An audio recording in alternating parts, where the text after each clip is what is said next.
Okay, we are back, and I went through all the parts, and as you can see, I actually separated them into colors, just because it makes it easier to kind of identify what's going on. As much as I would like to have left it in a huge pile in the middle of the table, I have cats, and you know how helpful they can be.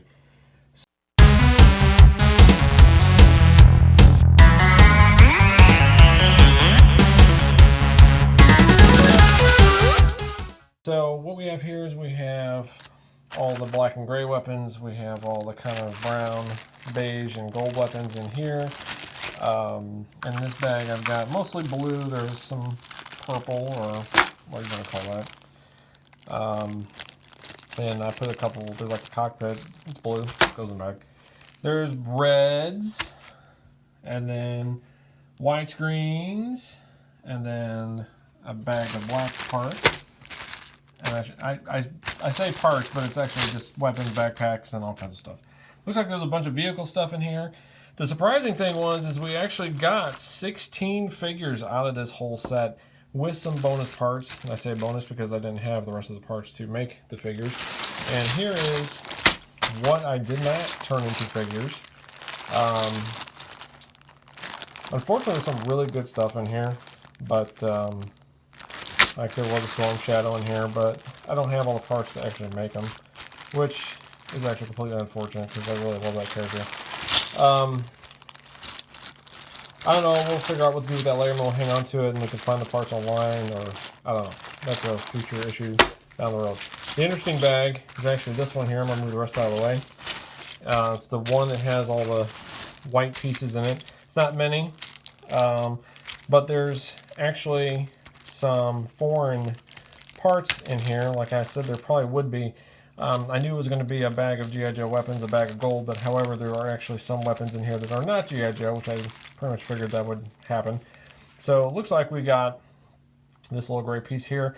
It looks like, if I'm right, and I believe I am, this actually goes on the Jabba the Hutt throne room thing from Star Wars. Because I think there's a bunch of these on the bottom of the actual throne where Jabba sits. So there's that one. And then one of the more surprising ones was this. It's a gray staff, and as you can see, it's a little beat up. You actually soak this in hot water, you can straighten it out. But even on this end, if you can see that, it's actually got like a stress fracture right there where it's white. This is actually, I believe, the spear or weapon for the Crimson Guard from Return of the Jedi. It's actually not a common weapon, to be honest with you. They can go for like 10-15 bucks a line just by themselves. That was in this bag too. We also had some miscellaneous guns and weapons, which don't appear to go to any G.I. Joe stuff, but that's okay. But here's some fun stuff. So here is a rocket and some kind of a chrome-plated weapon of some sort. They launch out as rockets. I know what they are. They're transformer weapons. This is probably an Optimus Prime rocket of some sort, and this is could be from Hoist or Trailbreaker. But anyway, some cool stuff that was in the bag that was miscellaneous. So the real find is I've actually spent about 3 hours fixing some of these figures, and we have, which I'll show later in another episode, how to fix some of these figures if you find them. This guy is mint condition. This is Cobra Desert Scorpion. The joints are tight. I did replace the rubber band in the inside there, which I'll show at some point how to do. It is actually probably the best figure in the bag.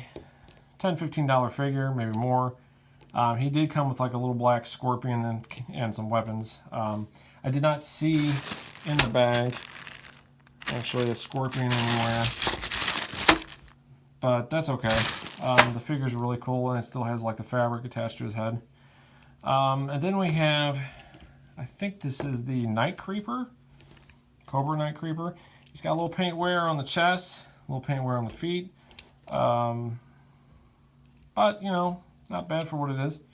And then we've got, it looks like lampreys. I'll have to double check that. It's another Cobra officer kind of thing, or soldier. pretty cool. That one's actually in really good shape too. That's kind of in the same realm as a Scorpion. You can make 2 piles. Like that one's, it's okay. But then we got these guys. These are really good. Then you got Zap version 2. Zap version 2 is interesting because he looks like Major Blood to me from the original G.I. Joe cartoon. But Zap was one of the original figures in 1982, the first toy line. And I think they just recycled the name. I don't know, it looks like Major Blood to me, but I had to look this one up because this one actually caught me off guard. I wasn't sure because I thought it was Major Blood, but apparently it's probably Zap version 2. And then we have, it's like Lowlight. He's a Joe, I believe.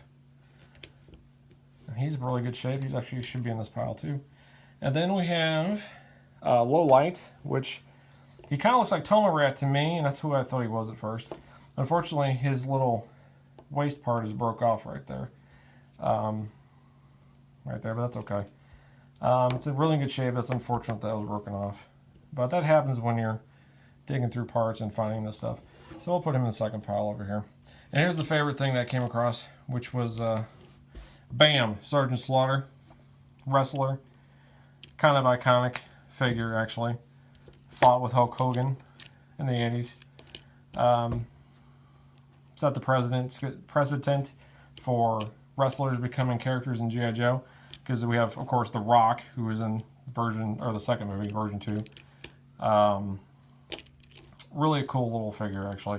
So there's kind of what we've found digging through the bags. Like I said, this is all in those bags you saw when I first opened them.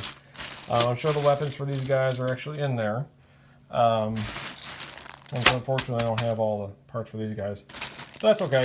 And actually there's a few more figures. There's probably about 6 or 7 that I completed, but I didn't actually finish fixing, which I'll show on the website. We'll show a couple photos of those.